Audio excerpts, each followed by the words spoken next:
Good morning, everybody. Welcome to the Flow Show. I've got the ump, so see you in 2024. Have a good day. Morning, Kay. How you doing, mate? He looks like Ueda looks like a zombie Father Christmas, right?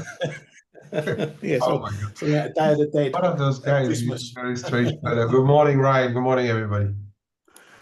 Oh, I hope everyone's doing all right. Oh, what a day! What a day!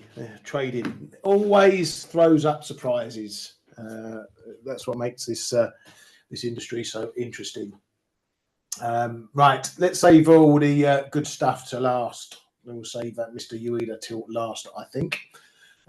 So we'll kick off with our mates at the Bank of England. BOE's Bailey was speaking after the release of the Financial Stability Report, the latest one. So these comments are with a financial stability slant, but we can put them towards current policy anyway. He says the full effects of higher rates are yet to hit the UK, and the rates are likely to need to remain around current levels. BOE's Breeden popping up as well, saying she's seeing signs or warning signs in private credit. Now, just in case you weren't aware what's going on, there's this, I won't call it a fad, you might call it a fad. It's called private credit. And what that means is that there's non-financial firms loaning money. If I've been reading some of this stuff when it first came out, if there's ever a scheme that's likely to blow up and be the next financial crisis, this is likely to be it. So you have firms like venture capitalists and the like, even just normal businesses lending money to others. Why? Because rates are higher, and so therefore it's a good income stream. However, we know with all these wild plans, they are likely to go pop when something hits the fan. So this is something that is, I think, bubbling under the surface. It may become something, it may not, but this is the new MBS that did for the global financial crisis way back in the 2000s for the likes of Lehman. So BOE's Breeden is seeing warning signs in private credit. Kay, do you see anything? Do you read up on this private credit stuff at all? No. This is something that started to pop up recently. There's always been warnings about people needing to pay back or remortgage or stuff like that, and at much higher prices. But I haven't seen anything alarming yet. So this is probably a bit new, I'd say. Yeah, I think we're at the early stages of it, and I think it just might, as I say, might be something just need to keep half an eye on. Yeah, I mean, the same is going on across the pond, right? Yeah, credit spreads and those kind of things haven't blown out yet, but it's bubbling, right?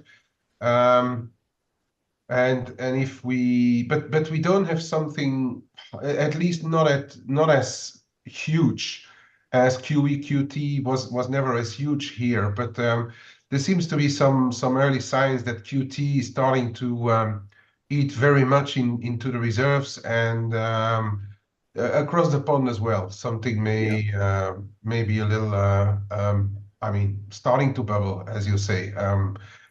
Yeah, something we definitely need to keep an eye on for what's going to happen in 2024, right? Yeah. There's one signal that you can all look out for to know when this is a bubble about to burst. That's if you ever get into a taxi cab and the cab asks you if you know about private credit, or when you drop your kids off from school, or pick them up, the school mums ask you about private credit as well. So when the everyday man starts talking about it, you know the bubble's about to burst. That's usually a precursor. Anyway, let's move on from that. ECB's Casimir, the latest hawk to jump ship, said that further rate hike is unlikely to be needed, but market bets are for Q1 rate cuts are science fiction. His actual tweet said that he agreed with what Schnabel said the other day, and that a further rate hike is unlikely. So, as I say, another one of the big hawks turn into neutral. Not going dovish, but turn into neutral. ECB's Vilroy says the issue of a possible rate cut could be raised in 2024, but not right now. He's one of the doves. Says there is a slowdown, but no recession. This is speaking with his beret on rather than ECB hat. It says disinflation is happening quicker than expected, and there's no plans to adjust France's 0.9% economic growth forecast for 2024. Over in some of the data we've had, let's go down. We've had some trade data out of Australia. Trade balance improving, not as much as expected. Exports showing a bit of positivity, up 0.4%, but imports going the other way. That's not such a bad thing. Countries always want to export more than they're importing, so that's working out well there. China as well had some trade balance data as well. Again, another improvement, and well, again, positive on the exports, not as positive on the imports. As you can see there, the actual percentage numbers there. So again, moving in the right direction, a bit of an improvement there as well. Coming down to some of the other data, not a whole lot much out. German industrial production coming in softer than expected. No real shock there, considering the factory orders and the likes that we've seen in other data from those guys. Coming down, we've already got trade balance from France as well. Nothing much to write home about. A little bit worse in the deficit, but not as much as last month. And OK is going to talk about those Swiss foreign reserves. Some news to come from that. Italy's industrial production as well, not as soft as expected, but still negative numbers there from those guys. On the ECB front, Deutsche Bank, they're all out with their Tipex pens. They now see an ECB cut in April versus their prior call of June. So the speeding up in rate cut expectations continues, a snowball gathering pace and more snow as it goes. Just coming back to the US yesterday and Canada obviously as well. We had ADP coming out a little bit of a miss, 103k versus 130k expected. The prior 113k got revised down to 106k. No real worries about that. A 27k miss isn't going to ruffle any feathers. It's still a positive number.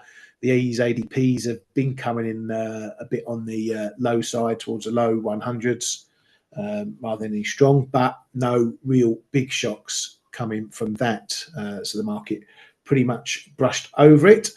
Bank of Canada, they kept rates unchanged as expected at 5% and played the balancing act, saying that they're still concerned about the inflation outlook, so are ready to hike again. But recent jobs data and Q4 indicators suggest the Canadian economy is no longer in excess demand. So, as I say, a bit of a balance between inflation risks and the economy softening. As expected, it was a bit of a non-event. I think dollar CAD moved about 3 pips over that. We do have both Macklem and Gravel speaking today. I think there's a Bank of Canada AGM or something. So we've got both those folks speaking today. I'll just show you when. There's a bit of a discrepancy over the times. One calendar, this one has Gravel speaking at 17:30. Another calendar has him speaking at 17:50. And there's Macklem speaking at 17:40. But given how much of a nothing burger the BOC was, I'm not sure we're going to get anything stronger for those. I certainly won't be around for it. So you're all more than welcome to it. Right, let's get to the man of the moment, Mr. Ueda, who decided he was going to set out a bit more of a policy exit path for us all. Now, he was speaking, I think, in a parliament event, and then he went and spoke to Kishida as well. He started off in his same usual tone. He said the economy has recovered moderately and likely to continue, but still sees very high uncertainties over growth and prices. The inflation trend remains below 2%, so we need to keep up easing. Still not seeing certainty of achieving the inflation goal, and added that the job may become more challenging after the year end. So nothing in those early comments, but then he started to talk about an exit. He said the BOJ has not made a decision on which interest rate to target once we end negative interest rate policy. And the options include raising the rates applied to financial institutions' reserves at the BOJ, or revert to policy targeting overnight call rates. He said it doesn't have any specific idea in mind on how much we will raise rates once we end negative rate policy. That alone was a hawkish comment, because a lot of the market expecting they'll just go from negative to zero. He's tipping the nod that they may not do that. They may carry on going or even raise higher. He did say he doesn't. He may not be at a stage to emphasise an exit, and that it's important for wages to keep rising. Then he made it a bit clearer what his thoughts were as to when inflation is more stable. He said achieving the 2% trend inflation can be defined as a state where the economy, lacking any new shocks, can see inflation sustained around 2% and wage growth somewhat above that level.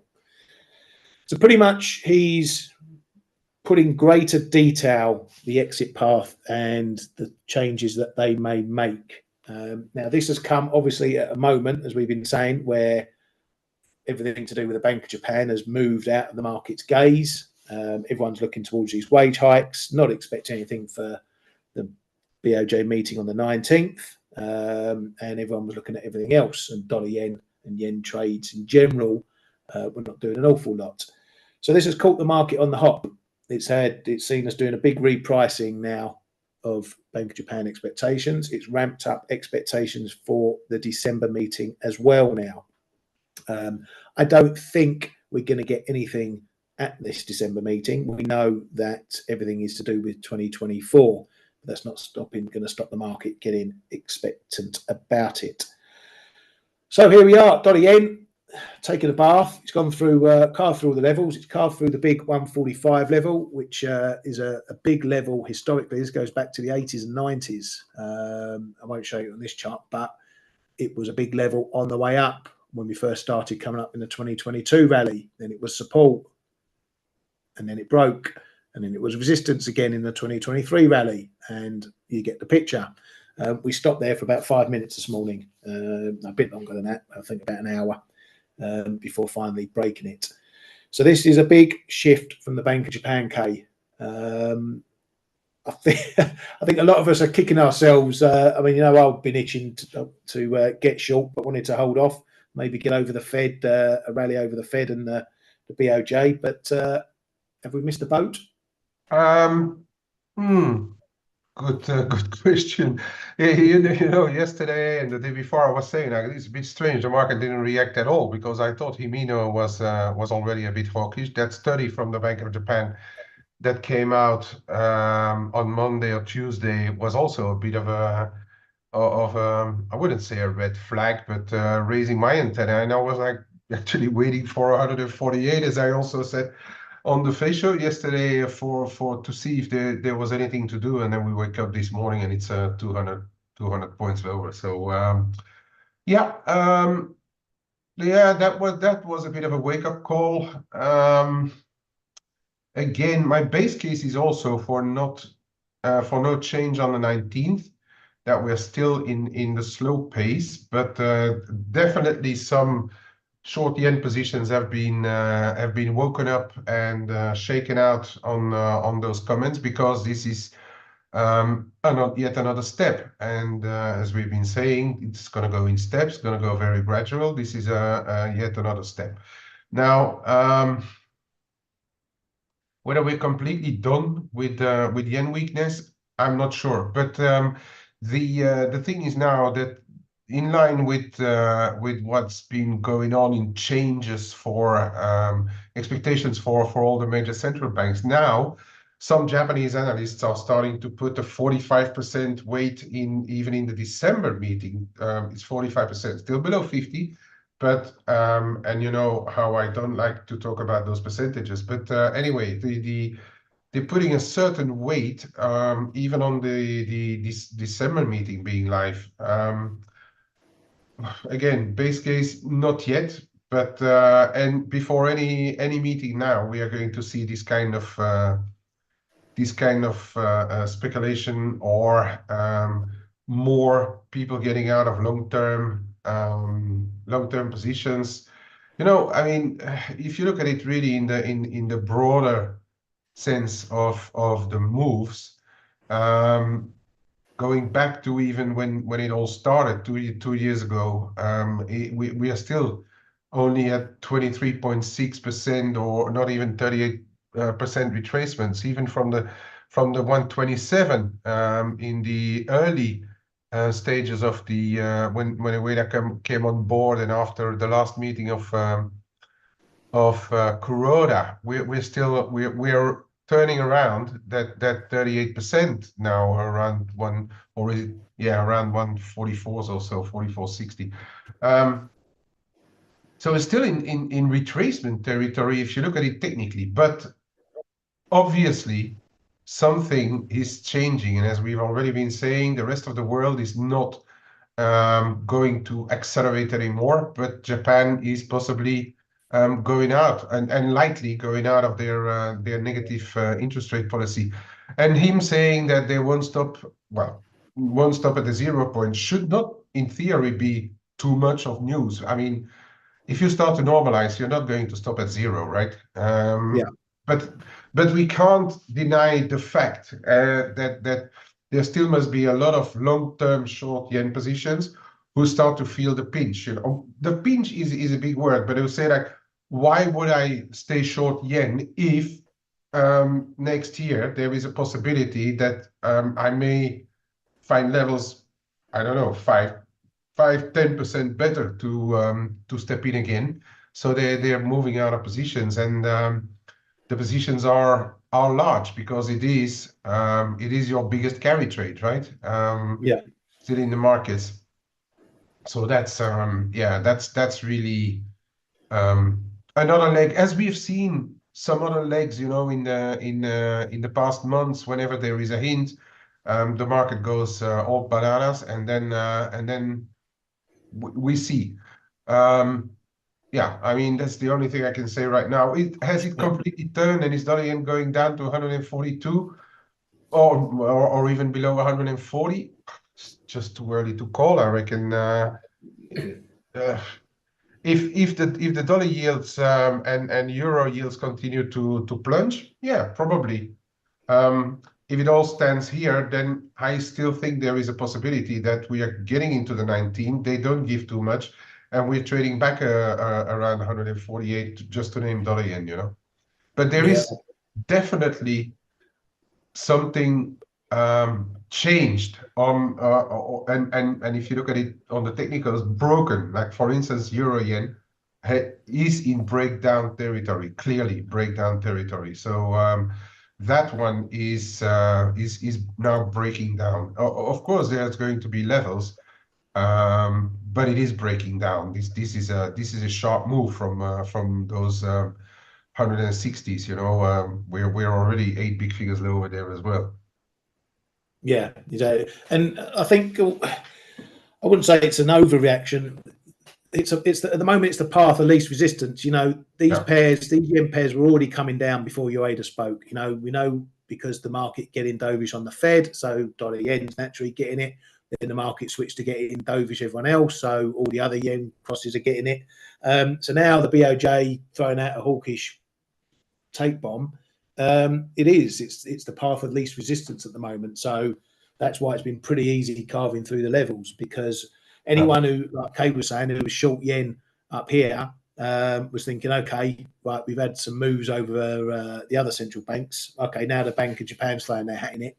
You know, and that just it creates a snowball effect of people then getting out of trades. But like Kay says, does it mean we're going all the way down? You know, 140s in euro yen to be decided, but we should expect that these rallies, any rallies in yen pairs, are going to get hit pretty significantly. I think seeing 148 in dollar yen might be a bit of a pipe dream, and I bite your hand off for it. But you never know. You never know. So I might be forced to start chasing this one. But then you've also got to remember it's not worth trying to short at these levels after this move, because you get the BOJ on the 19th and he says, yeah, but we're still easing. We're not sure. It's all up in the air. It's all still questionable. And then the market goes and rally in yen pairs again. So, yeah, I wouldn't sell it down here. Need more evidence. I was just, my trade plan was to hopefully see dollar yen rising over the Fed next week, and then maybe an unchanged Bank of Japan or the week after. But yeah, that plan might have got out the window. My instrument of preference right now, but that's because I have a bit of a bias on the euro, would be rather euro yen, and leave the dollar out of it. You never know. Yeah. Definitely there's going to be rally sellers in everything right now versus yen, right? Yeah, exactly. So yeah, it could be a case of pick your poison on this one. But yeah, there's always a trade, even if we miss out the first few percent. If this is a big shift, then there might be plenty of pips still to be made. I just like to get in nice and early, and for once I didn't scratch my itch. But anyway, that's that. Kay, you got any other news items? Because it's pretty bland. Oh, you want to talk about this the Swiss numbers, don't you? Yeah, I think that's. I'm going to keep it to that. The rest is all a bit of opinion pieces and stuff. The only thing, now you're on the calendar for those trading mix. We are going to have the CPI numbers out. You don't have the mix on your calendar, right? And then we were going to have the CPI numbers out in a good hour. Okay, keep an eye on that, because there is a possibility that those numbers are continuing to come off a little bit. As we know, also the FA.C.E went into neutral. You don't have the CPI on there? Oh, anyway, FA.C.E went into neutral, and if those numbers are continuing to come down, it's expected to be a bit sticky. But I wouldn't know really why there would be a more sticky number. But anyway, keep an eye on that. For if it remains sticky, I think stuff like Euromex, for instance, can get another little knock on the head. I'm going to watch it quite carefully, that one. If it turns lower again, then we may see a bit of a rally unfold in the dollar mix also. There is something that I'm going to keep a close eye on, apart from all the other data, of course. Yeah. But no, in the news, well, there's two things in those reserves. One that I found a bit strange, and those Chinese reserves coming out higher than the prior ones, which is extremely counterintuitive, because we've seen over the past month and months that they instructed the Chinese local banks, their submarines, to go and sell dollar China. It's a bit bizarre. I mean, perhaps those numbers got stuck in the printer or in the local bank's PCs, but I found it a little bit bizarre that those Chinese FX reserves were actually higher than prior. Yeah. It's in dollars. That may mean it's just a reval, with the Chinese yuan having strengthened. Okay. Yeah. Yeah. Do you want me to put up the Swiss reserves chart for Magix, or you want to take it? I have it. So I can share it. Yeah. Okay. Let me palm it off onto you quickly then. Maybe we'll change it around. You can do your little look around, and then I'll have a look a little. Yeah, sure. And I'll comment on Ali's gold position as well. Cool. So this this is the report of the Swiss reserve. So they've gone down another 16 billion Swiss franc, which is absolutely crazy in our opinion. We are now at levels back to 2016. We were already. Hey, yeah. You've got a black screen. I don't know if I've got a black screen. Yeah. Okay. It says I'm viewing the screen, but it's black. I don't know if that's the same for everyone else. No. So Kevin says they can see the chart. Oh well. Just I'm in the blind. Go on, I know what it is anyway. Yeah. So we were already commenting on this when we came into pre-COVID reserves and thinking that the S&P and the S&P with CPI starting to slowly coming back down within their target zone, they may stop sooner or later, but they have surprised us month after month, and now we are trading at 2016 levels, which is compared to any other central bank really hard. I mean, to comprehend as well. We know that Jordan and friends were saying that a strong Swiss is combating inflation as well. But I mean, this is really getting to levels where we are starting to scratch our heads. I was saying, like, I mean, as Jordan really made his choice as saying, like, for as long as I see reserves in the books, I want to sell them. We don't know, but this is starting to look a bit crazy in my opinion. And we do have S&B next week. And I mean, logically, I would expect him to talk about these things, about the strength in the Swiss franc, about the Swiss franc. And as I was saying already, I'm really looking at them or waiting for the moment that he says that they are happy with where they are. Not that those reserves are going to go massively back up, but at least stop it, right? I mean, this is really a huge move. You see, there's 300 billion Swiss franc worth here. Right? That's a lot. So they've really been forcing the market not to sell any Swiss franc by doing this. And again, next week, SMB, I think this is going to be important if he starts to comment on that, because in any sane brain, we would think that this is enough. They shouldn't be really going much lower. And this build-up here is when they up to here is when they were defending the 120 in Euro Swiss, and then they've been building because they were still buying Euro Swiss at all the way down in Euro Swiss, and this is then the COVID. But we are now getting back to levels where they were actually defending the Euro Swiss and the dollar Swiss are the other way around. So we personally think that this is going to stop sooner now rather than later. And if we get that, then I expect the Swiss franc to finally start to turn around. Okay, but again, we had a bit of a surprise there when those November FX reserves data came out, and seeing that S&P is still buying Swiss franc. Right.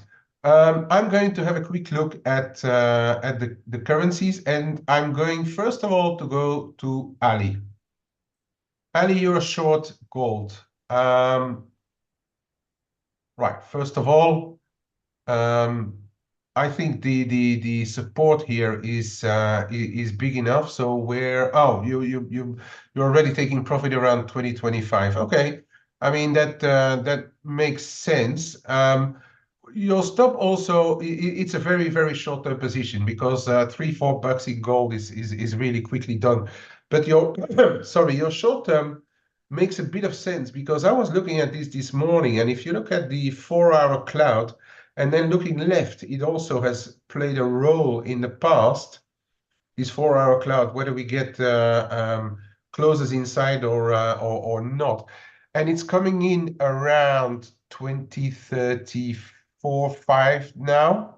These 4 hours, it stays there until this afternoon. Okay, I think if we start to move above and hold, then it's not too much of a reason to be short gold anymore. Just to be clear, I'm actually trading the other side of this support here. Let me take away the cloud for clarity. I think there's really decent support, as I've already been mentioning, around corridor 310 on the on gold. And for as long as that holds after this spike, then I think there is perhaps a good enough reason for metals to push a little higher. Okay, so I'm rather looking at the other side. But if you are really in a very short term one, yeah, why not? 2025 is always possible at any time. On yeah, euro sterling, I think we are getting into more neutral territory, but this could be what they call a bit flagging, and we've already spoken about this 86 figure 10 level, figure 15. For as long as we're below, it does look like this is oriented a bit to the downside still. So I wouldn't disagree with your position. Personally, I don't have it. I think we're consolidating here a little bit. Do we have stuff out from the Bank of England, or are we done now until the meeting, Ryan? What you mean, speakers or Speakers or important data? I think, yeah, I think we're done on the speaking front. Yeah, As I say, that stuff yesterday was financial stability, so not monetary policy type yeah. stuff. The only thing we got is wages data from the jobs numbers on the 12th, I believe. Okay. Okay, so nothing before next week, really. I think you're going to trade perhaps more euro than sterling until then. It's just my feeling, you know. If you look at it really short term, yeah, it's within this whatever people want to call this flag pennant, whatever. But it's still oriented to the downside. There's no doubt about it. Okay. Your stop is just above that 86.10. Yeah. Okay. I mean that makes sense. 85.42. Yeah, that's around here. Why not? I mean, yeah, as I said, I'm relatively neutral, but it does look like sterling is still that tad stronger than the euro right now. So won't disagree with it. Deregi, sterling, yen. It's like most of those yen pairs, right? They've all broken down from what we saw before. There's whoops. What is all that about? Why is my chart empty? Yeah, I'm just trying to flick around my trading view, and it's all locking up. Oh, really? Yeah. Oh, I see it. Wow, this is not going to make things easier. I can't even update it. I can't even change. Neither me. I'm trying to go through different pairs, and it's not showing up. Here. We're back. We're back. But Okay. it takes an awful lot of time. Look at sterling yen where we are, Derigi. We are right on the daily cloud. Okay, it's an extremely thin one, so that means that it could really crash through relatively quickly. It's not something like if you look at a bigger cloud here, where you're going to have a lot of work to be done inside. This is really a very thin one, so it could indeed crash through. But then look at what's waiting below, and that is going to be just around 180. Okay. I'd say in the short run, look at what's happening back up. If we start to get back up, you look those daily moving averages, they are right around those prior highs, prior lows, and it's all happening in the 84, 83, 60, 84 zone, okay? That is where the top side you need to watch for the what's happening to the top side now. I would say the Reggie, okay, but most of it, I mean, it's just going to depend on yen, right? It's nothing. All those pairs now that we are looking at is just all yen. The yen is moving, yeah. Euro yen has broken down, and Euro yen has also broken down. Here we go again. It's really, oh no. Yeah, it's on a What go do you mean? slow. Hmm? It's on a go slow. Yeah, it's very slow. But okay, euro yen is broken down. Sorry. I was already watching that 158 crashed through. The daily cloud is also around here as well. And it crashed through it as well. So if anything, and I'm still a bit bearish euro. If anything, this euro yen is probably, if you want to continue to trade yen on the long side, if you want to continue to trade yen on the long side, okay, this is probably a decent candidate to find rally sellers anywhere. Yeah, and it's going to be tough because my trading view is not updating. Yeah, I don't recall the exact levels of the daily cloud, but we are through as well. So anywhere around the bottom side of the cloud or the top side of the cloud, it hangs around here somewhere, I think we're going to find the sellers. But your major, so we already have like 157s, but I think there's going to be something that is going to have to be monitored around 158.5. It's really difficult when stuff is not coming up as it Yeah, should. Kay, I've just made you host because I still can't see your screen and things are going a Oh, bit wonky this end. So I've made you host. I'm just going to back out and come back in again. Okay. yeah, sure. Oh, there we go. So here's your cloud on the euro yen finally. So that also happens in the 157 and a halves, mid 157s, the bottom of the cloud, and the top end of the cloud lines around that horizontal resistance, okay? So this is really definitely going to be a level that is going to be scrutinized also by our Japanese friends. Oh yeah, you're short the Reggie. Okay, makes sense. A lot of people are a bit long yen and having a good day today. Well done, all of you.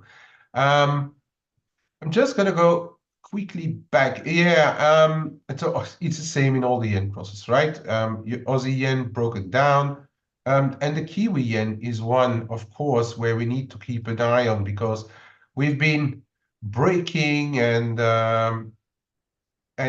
trying to really see what happens around this very long-term trend line in the Kiwi and around this 89, 90 zone. And we are now getting back down. So keep an eye on what's happening anywhere between 89 and a half and 90 on the Kiwi yen, okay? If that starts to break back higher again, perhaps the story on the yen was again a short-term story, as we have already seen a number of times. And we move back up, start to retest and get down, that means that the longer termers in yen have likely made a decision now saying that, okay, this is now good enough for us to go long yen for longer.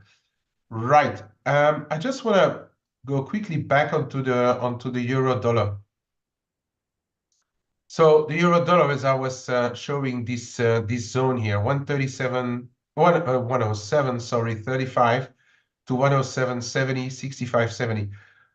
We are hanging around it, and I'm not sure what's going to happen with the US data coming up, yeah, but we have a big one tomorrow, NFP. And as I said, this is my reassessment zone. We haven't really well, not broken down. We haven't really tested the 107.35. It's possible, but as people in our room know, I've been long from here, 109.80, and ran it short. And I've decided to just move out of it, out of precaution right now, and then I will see over the data whether it's warranted to re-enter a short. I'm still mildly bearish on euro overall. So if we start to see US data coming in perhaps a little better than expected, perhaps those supports here can hold on the US 10s. There's still quite a bit going on until 4% here. But if those supports starts to hold, perhaps then the euro dollar is in for a break. And if you look at my favorite monitor, we are living on the edge. We are actually trying to break down through the box, but we still have to look at what's happening around 205, 206 BPs and around this trend line here. So that's one of the other reasons. If because we are in support here on the differentials, short-term differentials between euro and the dollar. It's hanging low. That is preventing your euro dollar to start to rise. But if the US data is coming bad, then this is going to get back into the box and perhaps going back into the middle of the box, and euro can recover. This is one that I'm going to probably keep a very close eye on into tomorrow's NFPs. And then last one, and then I give it back. Ryan, are you back up and running? Is it all okay now? Yeah, I can see your screen now. Everything's running fine, and Good. trading views running fine. Yeah. Yeah, good. Last one that I'm going to keep an eye on, as I was saying, like we have those Mexican CPI data coming out in an hour, and this has been doing lower highs here. It's in a big traffic zone here that we are trading. Okay, if there is nothing really spectacular coming out of the CPI data, I do expect the rallies again to find a bit of sellers. It will of course also depend on what risk is doing elsewhere, but this one is still on my radar for eventually a test back into the 1850s, and who knows, perhaps lower.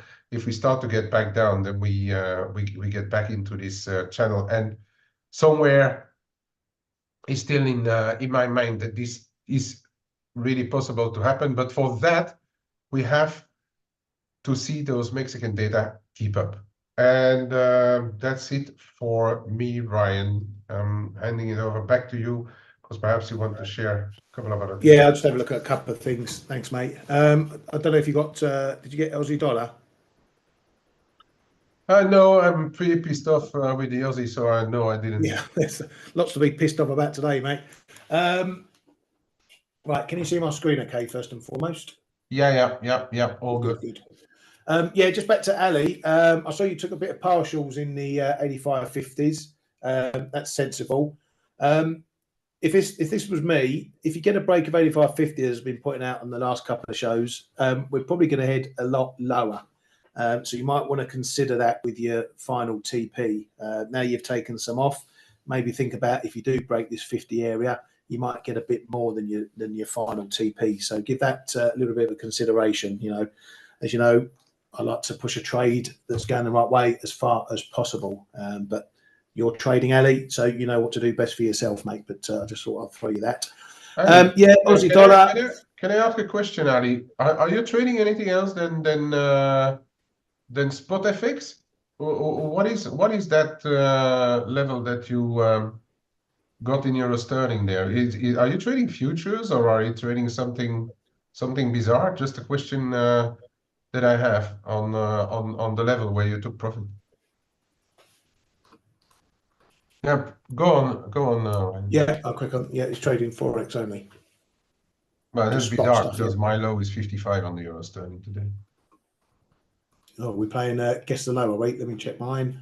54.1. So yeah, there or thereabouts. Anyway, yeah, Aussie dollar. We've all been speaking about this level down here, 65.25, 20. Bit of a zone from 40. Got the fib in there as well.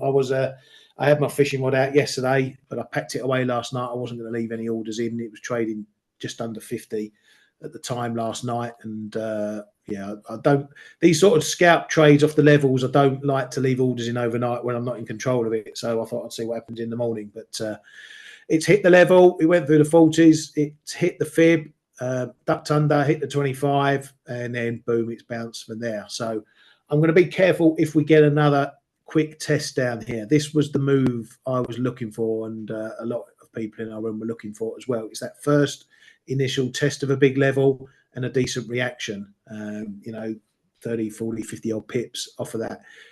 If we come down again, I'm going to be a bit more cautious, because I'll be worried, why are we coming back down to this level so quickly? We're still in a downtrend. We're still making lower lows. We're still making lower highs. So another move back down towards this level, I won't be so keen. I'm never one to think, oh, that one worked last time, it's going to do exactly the same again. That was the move I was after. This time it might be something completely different. But for now, this area, and it is a solid area, is holding up. It's done what it needed to do. But as I said, the rallies are looking a bit, or the bounces are looking a bit weak, and they're getting hit pretty quickly. So just keep an eye on that one as we go on. Only other thing is the rest of the data today. Kay's watching the Mexican CPI stuff, PPI stuff. I'm going to keep an eye on Challenger layoffs, US Challenger layoffs. We've been mentioning that there's been an uptick in headlines about job losses hither and thither. So this will be a report where that might be showing. Where was it? Let's get it up quickly. There we go. So this is a number. It's not a huge number. I'm not saying the market really gets its teeth into unless there's some big numbers coming up. But this highlights firms' intention to cut. So when you hear those layoff headlines, Spotify is looking to lay off 1,500 people. This is the report that it should appearing. Doesn't mean all that 1,500 are going to be laid off and out of work. It just means their intention to cut jobs. So keep an eye on that one.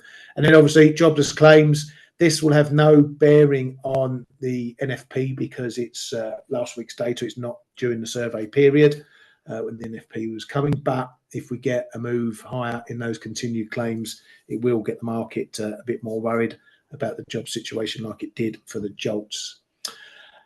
And on that note, we shall call it a day there.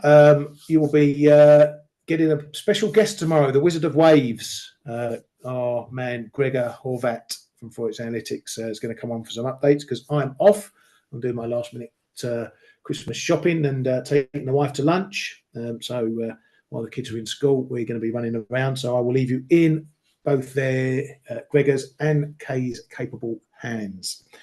Have a great day, everybody. Thank you very much, Kay, for all the input today, and we shall see you all tomorrow. Cheers, guys.